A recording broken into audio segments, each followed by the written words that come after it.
Oh yes, this is the Hardcore Marketing Show. I'm Casey Cheshire, your host for this epic journey. Today's show is sponsored by Ringmaster, on a mission to launch B2B podcasts that create relationships, generate revenue, and drive growth. Ringmasterlive.com. Bam. You hit the button, you can't undo it. Oh, we're in this thing. It's going. All right, I'm excited. This one is going to be good. This is like we've lit the fuse on this gigantic box of fireworks, and it's gonna launch a bunch of cool things in like a few seconds here. So I got to introduce you to who I'm talking today. The guest today is a really cool guy, serial entrepreneur, marketing thought leader, been in the space for decades of marketing. Imagine all the wisdom you can accumulate with that. And in a specific way, absolutely an expert in all things affiliate marketing. And this is one of the topics that we have not talked enough about on the show. So I can't wait to introduce you to co-founder and CEO of FMTC, Brook Schaaf. Welcome to the show. Thank you. Thank you, Casey. Yeah, man. Welcome to the show. So I'm excited. Affiliate marketing. There's so many misconceptions. We haven't really talked about it enough, if at all, because I think people just don't know. So what I'm going to do is I'm going to stop talking myself, and I'm going to pass you something. It's heavy, but I know you're tough. So here you go. Ugh. Okay. Here you go. You got it? Is that from the Marvel movie? Yeah, this is Thor's hammer. It's not nice. Nice. It's the real Thor's hammer. You got it though? You got it? I got it. Okay. Take Thor's hammer, smash for me some kind of myth, bogus strategy, misconception. Set the record straight once and for all. I have a good myth for you. And that myth, in the affiliate space is that coupon and reward sites don't add value to an affiliate program, that merchants should not work with them, usually because, quote, the sale would have happened anyway. Right. So why use a coupon? They were going to buy anyways. I'm just losing money on the deal, right? Exactly. That's the unfortunately pervasive attitude. So it's not true at all, is what you're saying. I mean, you're smashing the bejesus out of it with Thor's hammer. It is. It's an involved situation, but as a sort of a blanket statement, it's a bit lazy, frankly, because it's it's up to you as a marketer to figure out how to work with these guys. They can add a lot of value to you. You just need to figure out the terms. And, so there's some finesse going on here, but what you're saying is it's too simple to say that they were already going to buy. This could very well drive a ton of business for this could be a great channel, the affiliate marketing space. Yeah, I mean, this is the backbone still to this day of affiliate marketing. The coupon guys and the reward guys. The reward guys typically show coupons. That's any sort of like cash back, points, etc. Very much the same way that people love to get cash back from a credit card that they use, or airline miles, whatever it is. They love to get cash back from sites. Not everybody does. So the coupon sites are still to this day also very popular. Got it. And, okay, now coupons. Now that it sounds like that's just that's like a part of the affiliate space is the coupon guys. But it's a part, yeah. So there's other guys in there. You got your commerce content guys. That's all the review stuff. So if you look for best scissors to buy, and you find a list of scissors, those are probably affiliate sites, and the content around it could be really good. Wirecutters, it's owned by the New York Times now, is a really good example of very curated content that also happens to use affiliate links. Consumer Reports does the same. People want to be clued into where they can buy stuff. But I think statistically, it's a minority of affiliate marketing. The majority is these coupon and reward guys. And that includes deal sites, the deal communities, a lot of different variations on that. It makes total sense. Almost anytime I'm ever at a shopping cart and I see that annoying little box that says coupon or code or something, and I'm like, damn, couldn't I find one? And I go and I search the web to try to find one to see if I can get a better deal.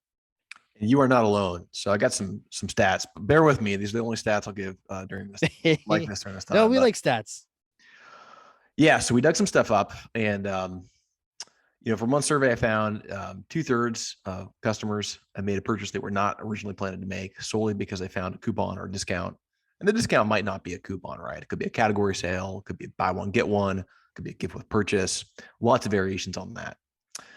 4 out of 5 customers feel encouraged to make a first-time purchase with a new brand. It's very important to most long-tail merchants if they found an offer.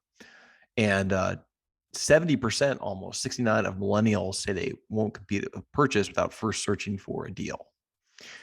For stats from last year, that's from a couple of years ago. 63% of customers feel like they are a smarter shopper when they use coupons or discounts. 61% feel like they are more likely to make a purchase if they see a message about prices. 74% said they can be swayed by advertised promotions and sales, which is very interesting because people usually are resistant to that. People say, "Oh, ads don't work on me," although ads affect all of us, like it or not. 71% say saving the most money by, quote, using coupons and discounts. It's the second most important thing they do when going for grocery shopping. So you want to remember a big part of coupons is still like that grocery shopping world.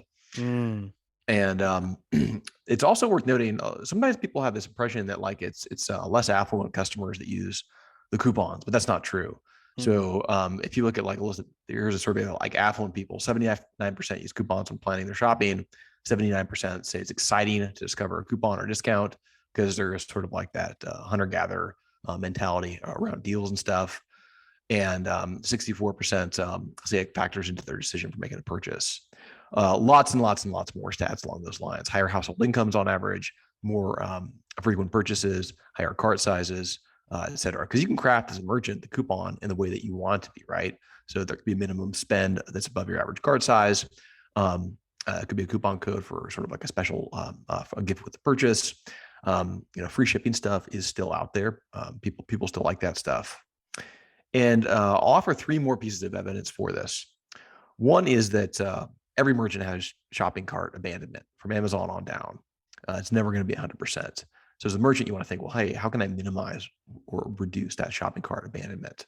Coupons are a big factor. I'm actually going to hold that thought and come back to it in a second. Okay. Another thing to remember is coupon and reward sites control huge volumes of traffic. This is where a lot of people begin their shopping experiences. So people have a very strong affinity for example, Honey, Capital One. Those are two of the bigger browser extensions. Rakuten Rewards, one of the industry's mainstays. You've also got shopping communities like Slick Deals, which are post deals, and people really like look for stuff there. So dozens and dozens of these guys that are of the really, really big ones. If you work with them, you're going to have an opportunity to get a lot more traffic to your site or win the business that is already at your site. And then finally, and kind of going back to the shopping cart abandonment thing, Amazon's got to weigh in here, right? Because most people who'll be listening to this are probably competing with Amazon in some sense.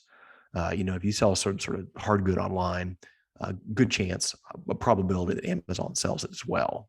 Amazon has what I think is probably the most successful coupon in the history of the world. It's not a coupon as most people think of it traditionally, but it's Amazon Prime, which is the sort of the sense of completion that people have in that permission to purchase. And that's typically based around order speed, where they have such strong logistics. So that is a big competitor for you for your affiliate program.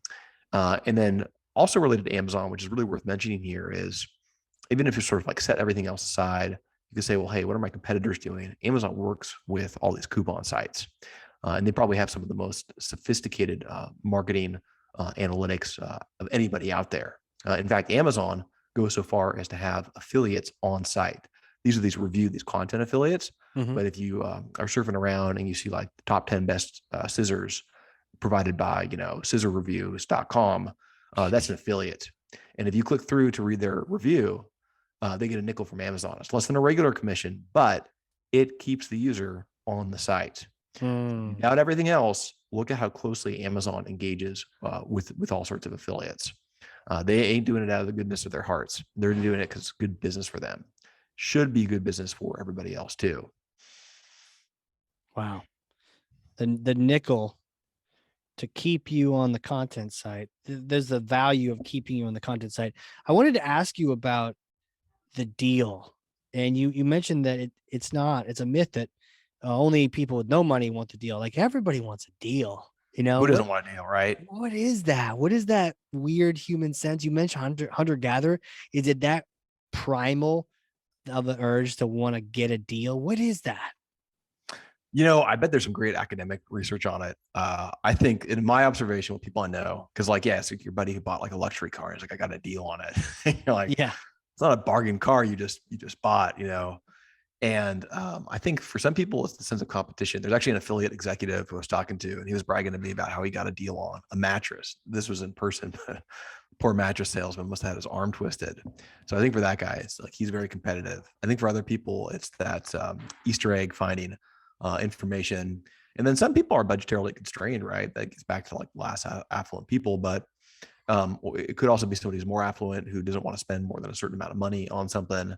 And they will hunt and hunt. And those people are often opinion leaders too. So somebody asks on Facebook, hey, where do you get this? Where do you get that? I hunted around for a deal when I bought a car charger for our electric car, one of the two chargers that does it more quickly. And Amazon came up in the search. No surprise there, but I found it somewhere else for $200 cheaper. So that was, worth looking around for a deal. Yeah. I mean, I was buying some hiking poles last night because I went on a hike without them, and like my knee and this rock, they became good friends. Oh no. It was a crazy mess. So I was like, yeah, probably a good time to add those poles back in. And I was, shopping around, looking at reviews, and you're right, Amazon is sort of like that baseline. Like, oh, what could I get here? But I think a lot of consumers have learned that if it looks too good to be true on Amazon, it probably is just like barely held together by thread. So if everything else is $50 and that thing's 20, beware. Read the instruction, read the reviews, and see if there's something going on. But you're right. I wanted a deal, and so I was comparing like REI to Black Diamond, and then different brands. It was definitely I was looking for the deal. I was looking for, is there something special I can find that would make me feel like I don't know, like I won the competition. Yeah, it's part of the marketing game. And it's funny you mentioned that because Amazon has a lot of companies that sell directly from China, and the quality varies there. And one of the other aspects, and this is where affiliates can really kind of help you out, is they can be sort of an intermediary to communicate that message. Content review sites in particular, right? So I was listening to a podcast recently, and it was about working with one of these pizza ovens, these Umi guys, and they do it's like different fuels. It could be propane or it could be gas, and that's I think $700-800. So anybody who can help you educate the customer before they make a more expensive purchase like that is really doing you a favor. And if it can be commissioned, sometimes it gets lost, right? Because the affiliate does their part, but the commission's lost because they change devices or something like that.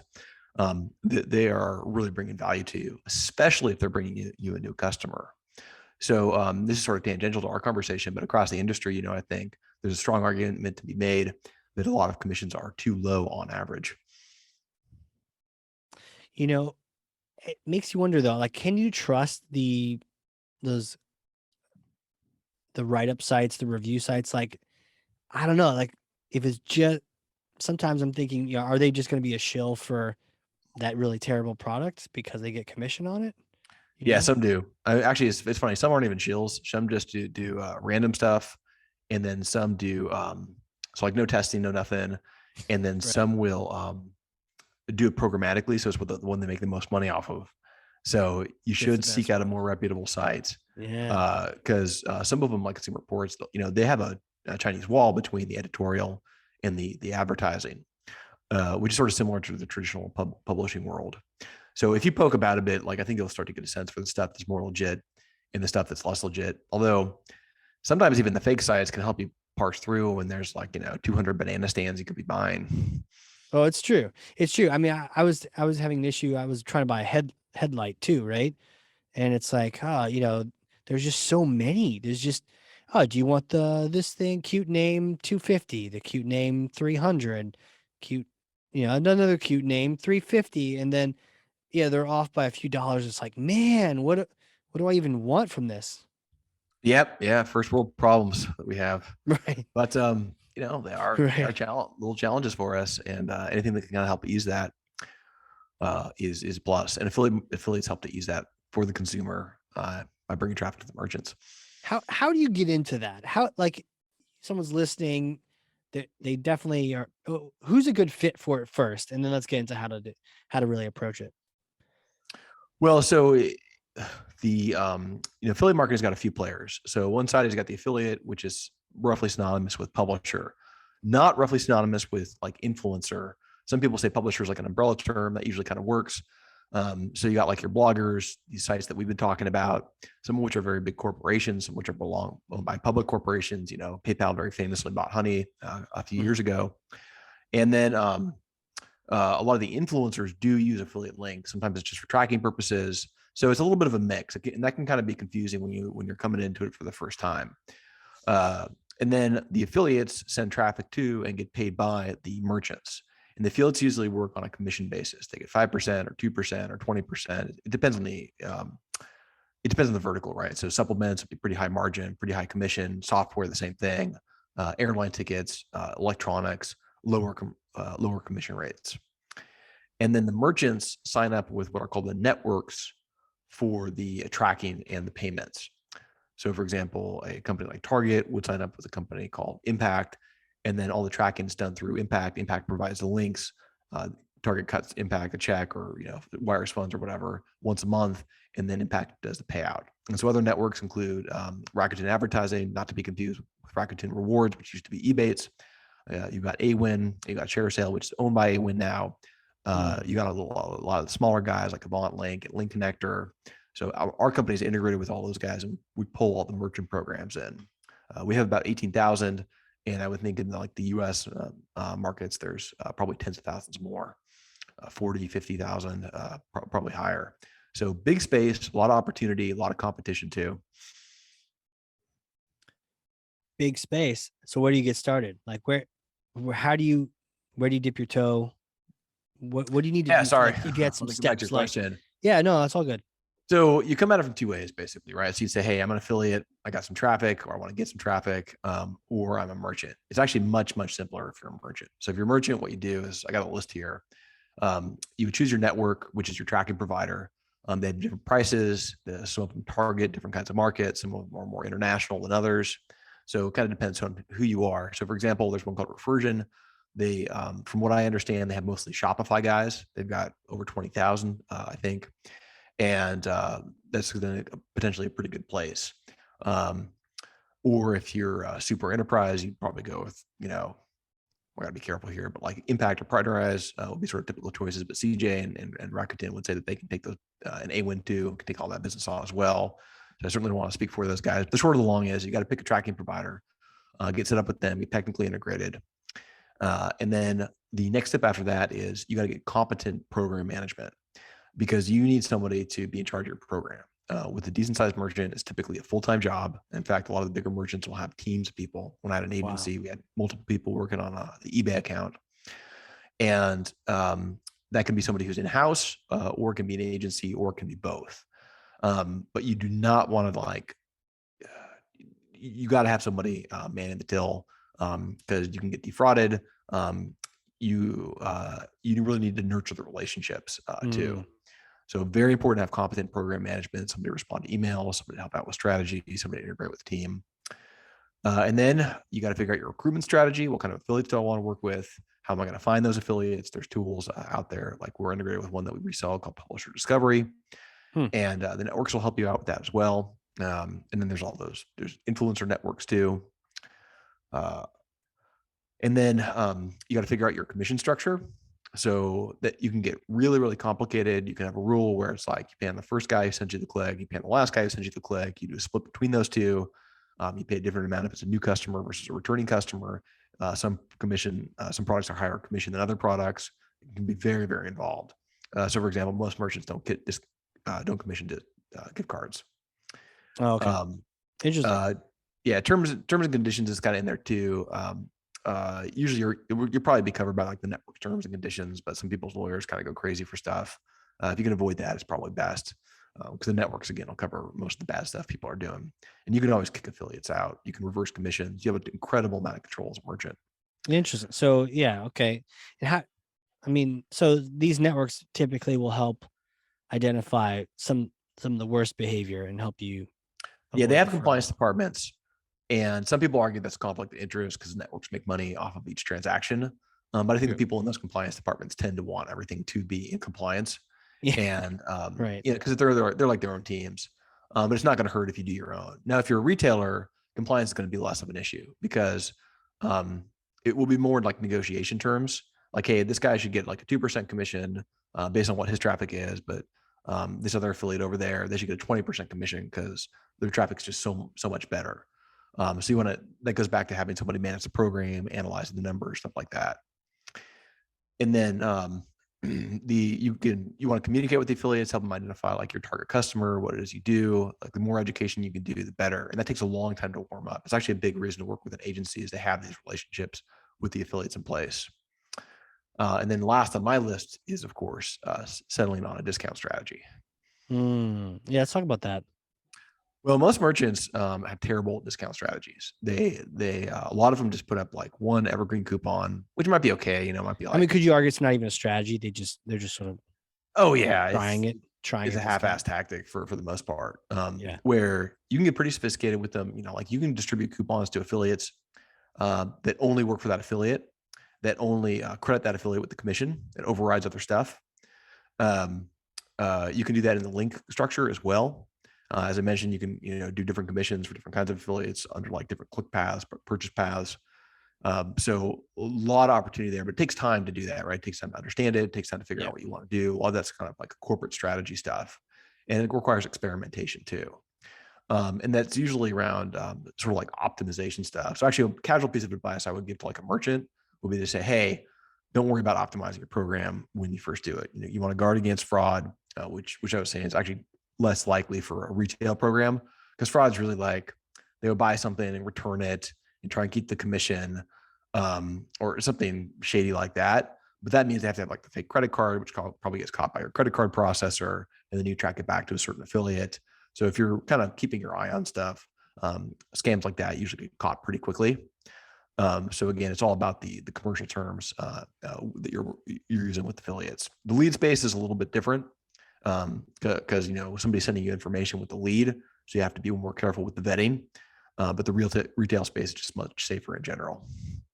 Yeah, it pays to have people on your side, making sure that you don't fall victims to some of those things. But it sounds like it really can be powerful if you leverage it the right way. So kind of circling back around the discounting, do you try a bunch of things all at once? Do you pick a battle? And do you have a favorite strategy for that? Well, one thing is coupons are very popular. So people actually like the coupon they can enter. I think what goes back to what you were saying earlier, there's that sense of satisfaction. Yeah. So I think that's pretty powerful. I think you want to do it.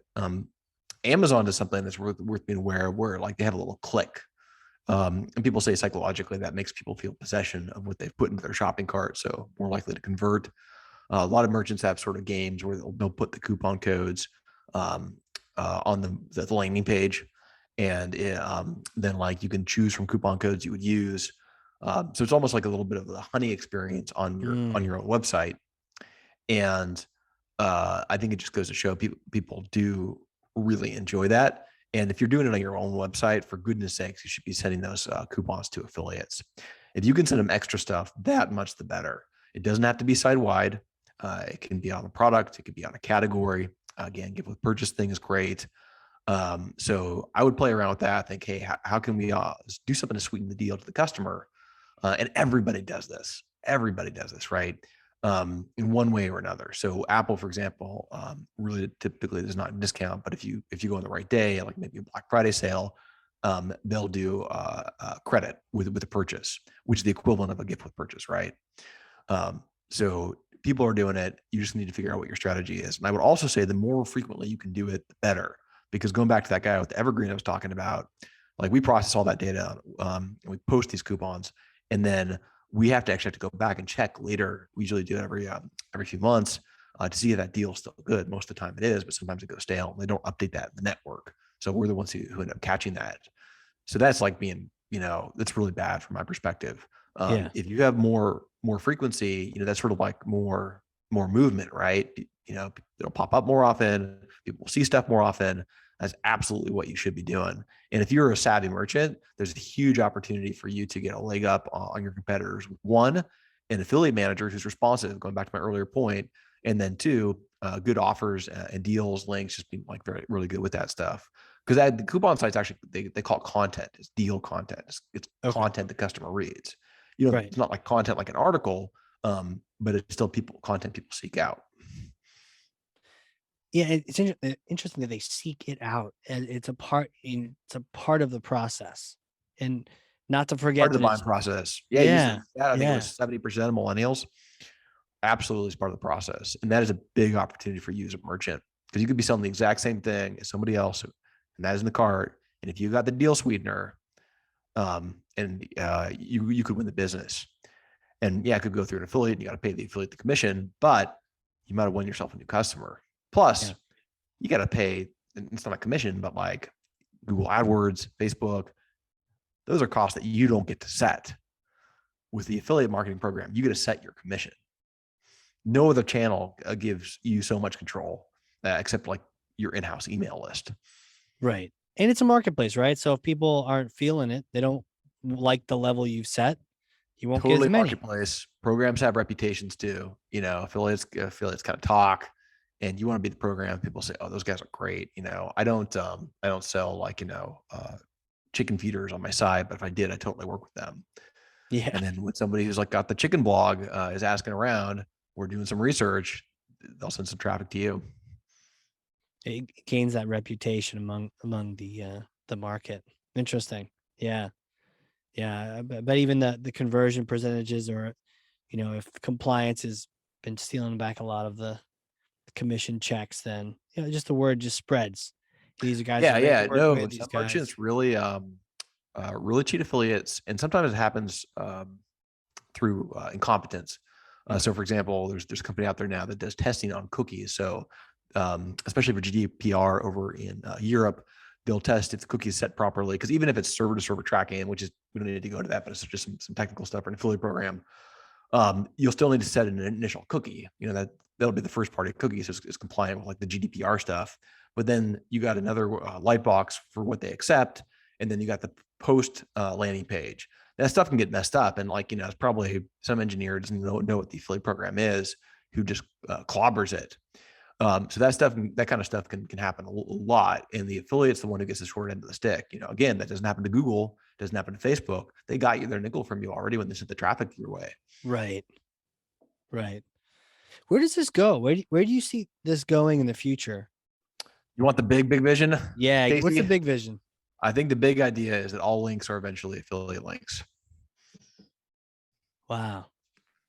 Yeah. And no, I don't think that's actually going to happen, but I think directionally that's how it goes. Because if you think about it, I actually wrote a post on this that I called it affiliate domination, but DOL was the domain object model. Yeah. How it renders in the website. And the thought I had was like, look, if you control the DOM, then you can reroute any of these links, and then you have an incentive to turn those into affiliate links if you can make some money off of it. So it could be really good for freemium stuff if you have like a posting community, because affiliate links tend to be much more palatable than ads. A lot of surveys show people are distrustful of ads. They don't click on ads. They don't click on banner ads. Maybe the impression makes a difference, but affiliate is just really associated with the conversion event.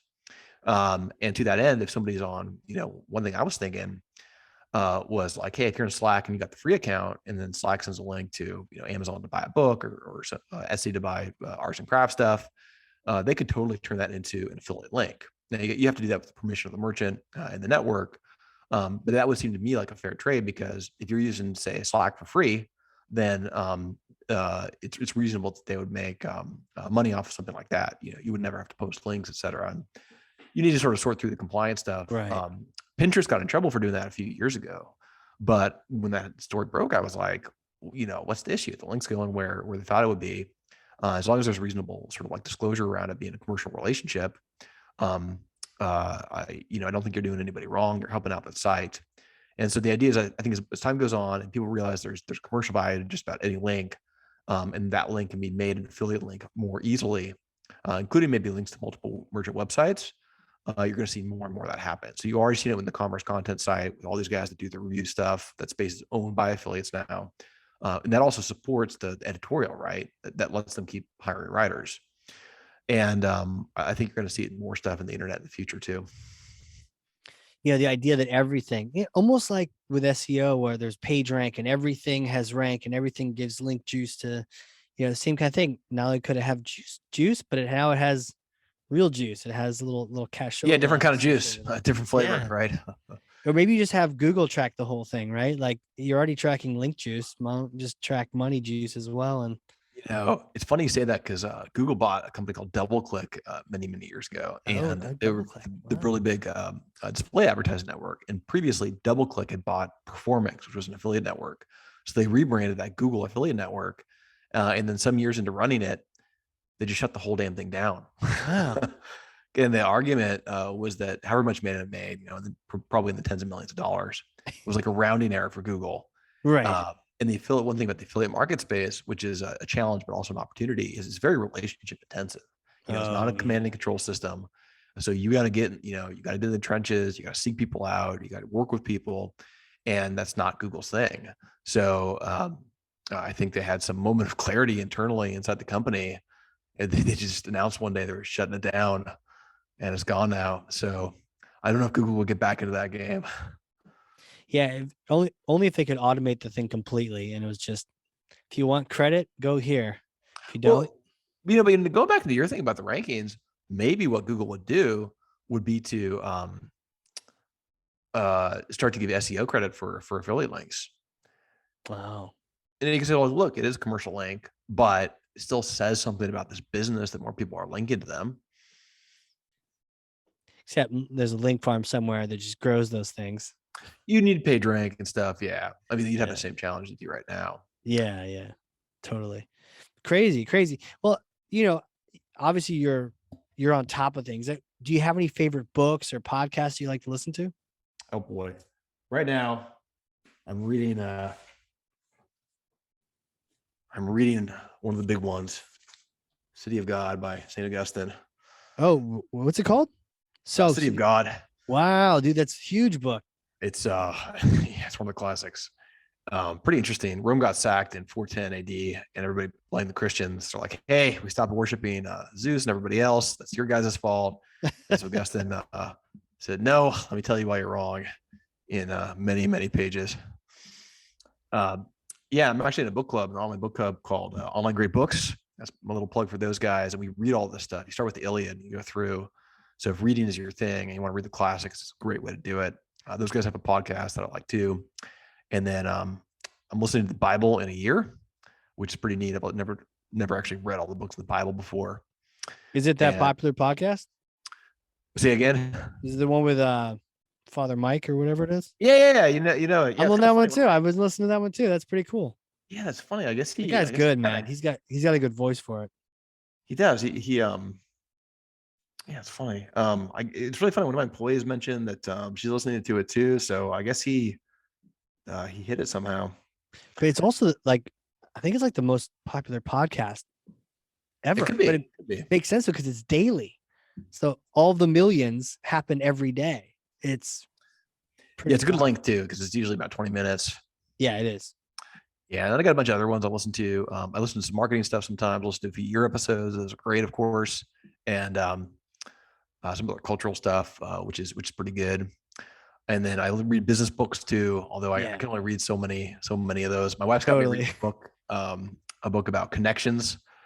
She's like, you need to learn a few things. Really? Yeah. So the argument in that book is that it's not about communication, it's about connection. And connection is not largely the nonverbal stuff. And so in order to feel comfortable in a relationship, in particular a romantic relationship, you want to, go through certain rituals on a very frequent basis. So eye contact, physical contact.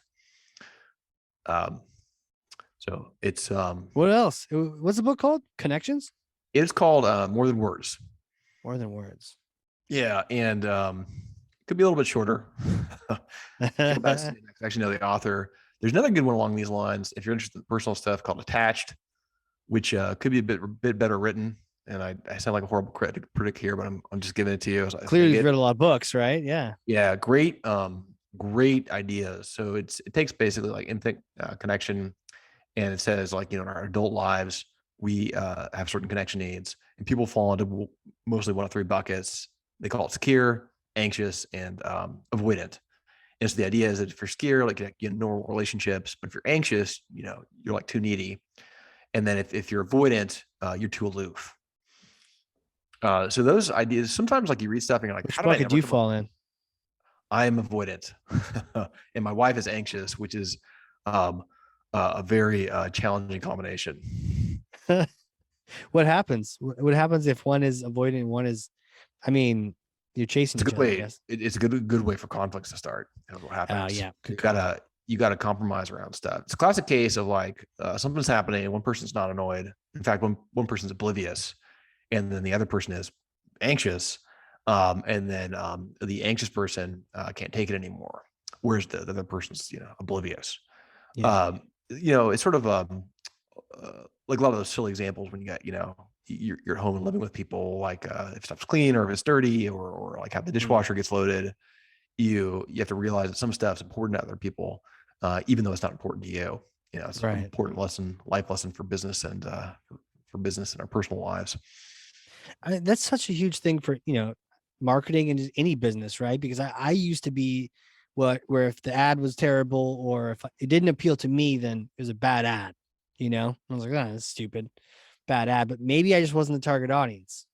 Yeah, we had an exit interview for somebody at my company, and he was saying that he was hoping for sort of like more mentoring, which is not really the culture in our company. We have very good communication, daily stand-ups and stuff, and we're Slack, and we're good levels of trust. But that's not sort of like our style. And that was, I think, exactly to your points that we, like me and his boss, probably had like a blind spot for. Sure. And so you got to take that into account. Like it could be important to somebody else, could be what they need. Right. Just because I don't want it, I don't need it. I'm trying to avoid it. Then it's like, maybe somebody else actually wants it. Yep. Yeah, totally. Asking them, not just guessing, and which is great for customers, for relationships, for all those things. Some stuff is important to other people, even if it's not important to me. People play different games for different prizes. You gotta figure out their game and figure out their prize. Damn, did you make that up? Did you read that somewhere? Not that I'm aware of. That's your quote right there, man. That's brilliant. Great. Different games, different prizes. Different games, different prizes. That's my life observation. Well, my next question is, who are you, man? Take me back in time. Little Brook days. Did you know you're going to be badass entrepreneur, marketer, on podcast, crushing it? No, dude, it is funny because my wife is sort of like I don't know if we call it like a tracked entrepreneur or like a destined entrepreneur or something. Yeah, and I'll just mention this to contrast it with myself. So she went to culinary school and then got a master's in nutrition, and then got a job where she couldn't make enough money because she's pretty competitive. And then she became an entrepreneur from that, and she's had a couple businesses along the way.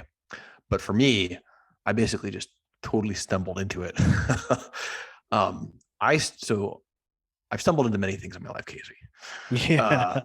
The first thing, and this is my adult life right after college, I stumbled into affiliate marketing because I got a job through my brother. He was working in an incubator in San Francisco. Okay. And one company in that incubator was a very young Zappos.com. So I got a job as a marketing coordinator there, which included the affiliate program, which had just been set up. And I took to it like a duck to water.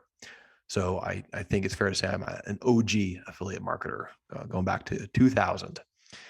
And it's pretty interesting because the culture of affiliate marketing has changed a lot. It used to be much of quirky people, a lot of misfits and things like that, because it was, there's not like a career path. Bunch of weirdos, commission junction. Pretty much, exactly. And today it's much more corporate. You got big dollars behind it. You got major investment stuff. And I was happily doing my affiliate marketing thing, working in-house. And my uncle calls and he says, "Hey, I'm running for governor of New Jersey. Do you want to work on my campaign? How do you say no to that?" Right. So my boss was super nice about it. And I'd only been at that company for a couple months. That was Edmunds.com, the car research company, and totally worked on his campaign, which was totally unsuccessful, but a very interesting year of my life. Politics is like nothing else. That's tough, man. I did a campaign too one time. And just really? No, thanks. Yeah, it's hard, man. It was just, I wasn't even doing kind of like with you. I was just kind of helping with the database behind the scenes. I wasn't like doing that grassroots stuff out of the field. But man, it's hard. And people lie. You're like, I met this guy. He seems trust pretty in nice. Politics is low, and it's exciting though. I traveled with him wasn't like the senior strategist, right? And the campaigns in the paper every day at the end. Wow. Very thrilling. And that's one of those things, like, talk about blind spots. It's like, I know this guy, he's my uncle. How can everybody not vote for him? But that ain't how politics works, right? Right. So, at any rate, we were unemployed at the end of that year. And my brother had a programming background because he worked on the campaign too. And we said, well, hey, why don't we start a business? It was like, this wasn't like the results of like in-depth soul searching. Who are we? And it's the right thing to do. This is like, well, I'm not going to learn to be a programmer. So we started an agency, Schaaf Consulting, bought another company along the way and became Schaaf partner centric. Did some more stuff like that. And then we sold it. It'll be 5 years ago next month. And at that time, I bought him out because we were partners in two businesses then. We had an agency and a FMTC. And then he left FMTC and we both left the agency. So I've just been running FMTC for the last 5 years. Wow. And I got to say, there's a saying they have about the city of Prague. Do you happen to know it? No. It's pretty neat. It's that Prague has claws. So the idea is you visit Prague, and it's like left Mauer in San Francisco. You want to go back to Prague. And then my observation is that affiliate marketing has claws too. So when people leave the space, they like to come back to it. I think it's got a really good blend of what people want when they work, right?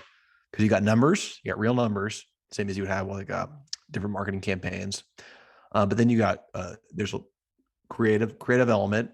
It's not like you're working for like an ad agency, but there's a touch of it. And then most importantly, you got people, you got relationships. People really like that. There's a real affiliate marketing community and a lot of different angles. There's a lot of ways to make money in affiliate marketing. Actually, on that note, going back real briefly to a question you asked earlier, on the affiliate side, it's actually much harder to break in. I think you just got to experiment a lot. There's no obvious path on the affiliate side. You got to say, hey, I've got traffic already. Can I add affiliate links? Or you got to figure it out, and it'll probably take you a couple of years. So if you want to make money as affiliate, know that it does not get rich quick. That's a very important thing to say because people post videos on YouTube about that all the time. Oh yeah, I'm sure. And some of them are just hustling their themselves. A lot of them are like selling stuff. They don't necessarily have like bad ideas, but it's like any other business at this point. If you got a knack for it, make a lot of money. A lot of ways to make that money, a lot of communities, a lot of traffic sources you can draw from, a lot of merchants you can work with, but it's going to be a lot of work. Yeah. Don't kid yourself. Yeah. I mean, yeah, like you said, it's gone from being the quirky new crazy thing to being like this thing has matured over time to where it's a serious channel in a marketing mix. It really is. It's one of the channels, not the biggest channel, but it's you got to take affiliate marketing into account. Yeah, man, it has claws. It's got claws. Affiliate marketing's got claws. Bring you back in. Have you always kind of experimented with the creative side and the analytical side? Has that always kind of been a thing? No. No? So I'm a little bit analytical by nature, but if I take like a personality assessment, my creativity sometimes registers as like a 0. Yeah, really? Yeah, it was a 0 or a 1 on one of these ones I took. So yeah, I've never been like the artist type at all. I like to write. I'm a very slow writer, and my writing's also not creative. It's not like fiction stuff. Like I write little blurbs about the affiliate marketplace most weeks. Yeah. So that was never my thing. And again, like never an entrepreneur growing up. I was never like I remember in Boy Scout camp, they were like, I was not the kid who sold the candy bars. I was the kid who bought the candy bars. I remember that. I remember the whole selling the candy bars to raise money and whatnot. Did you ever see that Beavis and Butthead short when they were selling candy bars? No, what happened? It was perfectly ridiculous.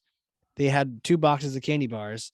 One of them found $1, and they kept selling the candy bars back to each other, and they kept eating them with that same dollar. So they'd be like, "Hey, you want to buy a candy bar? Here's your $1." Like, "Oh, cool. Can I buy one? Here's your $1." And they just kept giving it back and forth to each other. They had no candy at the end, and then they only had $1 to show for it, and the teacher was just super pissed. It's fine. Was that your scouting fundraising? No, we did. I did that stuff. The Oh gosh, what was the name of that company? Oh, the candy bar one? Yeah, we did it every year, and my dad forced me to go and talk to strangers to do it. Not the worst learning experience. No, it But was good. But if you did it in uniform, it upped your chances, little cute well, kid. And Boy Scouts, the big thing that we had was Jamboree tickets. So Jamboree was kind of neat. It was sort of like a camping exposition. You have like, climbing stuff and other stuff. And when people would see you in uniform, they think you sold cookies. I couldn't tell you how many times over like the grocery store, somebody was disappointed because they thought they wanted to buy cookies, and they're like, "What?" They're like, "Jamboree? What what is that?" like, where are the cookies at? Where are the cookies? Like, exactly. Hey, give me $10. I'll go buy you some cookies inside right now. People would laugh. Yeah, the Girl Scouts aced that one. They really did. They nailed it. But those things are getting smaller though. Are they? Cookies. Yeah, cookie kind of shrinkage, inflation. Like Pop-Tarts too, man. Those Pop-Tarts, not like when I was a kid. That it was a giant thing and it was completely covered in icing. Now you're lucky if you get a square with icing on it. You gotta write a letter. I do. I do a podcast, mention Pop-Tarts enough. Maybe they'll hear the episode and they'll fix their evil ways. Pop-Tart. This is the best chance. Yeah. Yeah. Well, crazy, man. So fundraising. And then you went to school for German, right? Yeah. I studied German, not the most useful major. Where did that idea come from? And how were your parents with that? So it's funny you asked. My parents were very hands-off with it. So they actually they might've been a little more hands-on and said, "Hey, yeah, right. Like, hey, your career after you graduate." But German was my thing because I'd won a scholarship to study in Germany in high school. And it was pretty cool. I was 94, 95. So some years after the wall had fallen, I lived in the former East. That's kind of a time gone by. I was in Berlin. Yeah. And, pretty interesting stuff, pretty interesting historical time. That was a fantastic year. So anybody who's in high school or college, I recommend that you consider studying abroad. You don't have to learn a foreign language. You can go to England or something, but it's a great life experience. And so that ended up being my major in college. Man. Which is great. I love the reading and lectures and stuff like that. Not much commercial demand. Not much marketing learning, but I guess most of you learned on your own then afterward. Yeah. I don't know how. I think there's a lot of stuff that I think now that I'm older, I think everybody should be forced to learn, like accounting and things like that. Marketing is a little bit trickier, I think, because it's kind of something you do learn on your feet for the most part. Like maybe you could learn marketing history and that would be interesting, but marketing changes so quickly. And every situation is sort of different. You got to kind of feel your way out for that. So I don't know that I would stake too much in a degree in marketing, but I could be wrong. Yeah. I don't think you're wrong. That's how, mine was computer science and communications and computer science is legit. Computer science is the way to go. Yeah. Well, until you have like abstract algebra thrown at you. I was looking at it's like alien script on a page. Yeah. Like literally decoding the matrix. There's a lot of value in being able to talk to the aliens. It's true. That way they can test the other person and not you. And then you can just go back to the planet. Good platform, right? Because it's easier you can go from that to marketing. It's true. Can't go from marketing to that. Well, somehow German worked. German to that. I guess anything to marketing, right? I don't know. Yeah, anything to marketing. Well, if you're willing to put in the hours, figure stuff out, you can do well. And again, there's a million angles on it. So I got a question for you. A bit of a hypothetical question. Because I may or may not have a time machine here in New Hampshire. I actually do. It's in the backyard, covered in tarp. So we come visit. We get some beer, get some lobster, use a time machine. Particular kind of time machine, it goes back in time and you get to meet yourself right after graduating with that German degree. So you get to meet that version of you. What would you tell yourself? What kind of advice would you give yourself? Tips, suggestions? And I promise you it won't mess up your space to time continuum. So you can just say anything you want. What would you tell yourself? Well, it could only be an improvement, right? I might start by saying, look, German was a lot of fun, but you got to think about your professional future here and get your act together, kid. That's probably what I'd say. Right. Oh yeah. I mean, I was Not the best student. I did okay, but I think what it kind of comes down to is you got to have a purpose and a guiding light in your life. That changes over time, and for a lot of people, that's work, and then that changes over time. So I got a family now, I got kids. It doesn't have to be those. It can be like your sport when you're in school. It could be a charitable cause. You could be involved with your church course. Any of these things. But I think you have to have something that you're kind of going towards. And I, at that age, did not. Had a lot of fun, partied a lot in my 20s. But I think you want to have something to show for it. And if you don't know what else to do, I think what you want to do is gain more and more skills. Especially in today's economy, you don't know how things might play out. So I was not doing that stuff. Dare call myself lazy, and I don't know that I could have convinced myself, but I would give it a shot. Like if you heard that advice, we'd be like, yeah, old man, thanks for the words. No, what I'd probably do is say, as so often in my past, I would say, well, that's good advice, and then not take any action. Right. Yeah, because I went to Catholic high school, and we actually had they had actually had a pretty good sex ed course, and that included like relationships and stuff, which I think pretty rare. And I remember we like learned all the stuff about relationship patterns, which are just human nature kind of stuff. And I remember thinking, gosh, that makes sense. I think they make a good case for it. And I did not use that to improve my own life or relationships at all. Right. You're like, oh, this sounds right. Yep, I'm for the next couple of years. In one ear, out the other. Yeah, sometimes you need to experience it. You need to, we learn a lot more from, at least in my opinion, we learn a lot more from when things don't work out right. She's like, ooh, what do I need to change here? Hopefully you're asking yourself that. Well, believe you me, Casey, I've suffered from my iniquities. Yeah.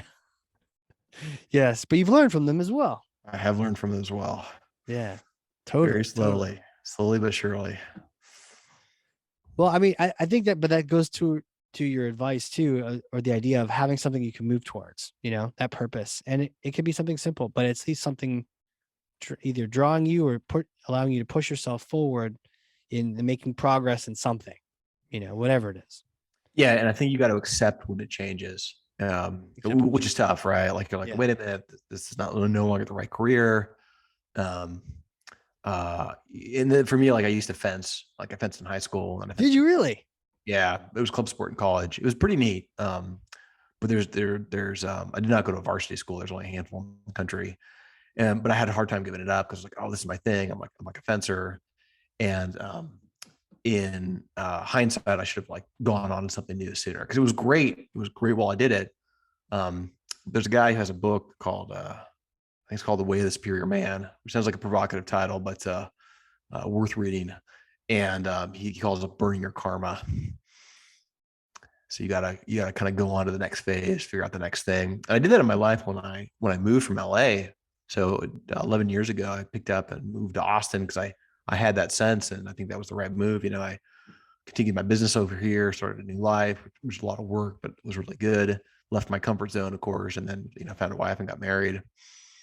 So I think that's an important thing for us all to remember is you just have some inside sense when the next thing is coming, and I don't know what it means, but you gotta compliment it. You probably have to take action around it. Yeah. And be aware the next thing is coming. And then, our taste buds change every so often. Change. That purpose, that passion could change. I obsessed over marketing automation for a decade plus, and then now it's podcasting. Cool. Yeah, no, I'm sure it'll change again in a little bit, Ask me in 10 years, I'll be all about rockets or something. Or your time machine travel. Or true.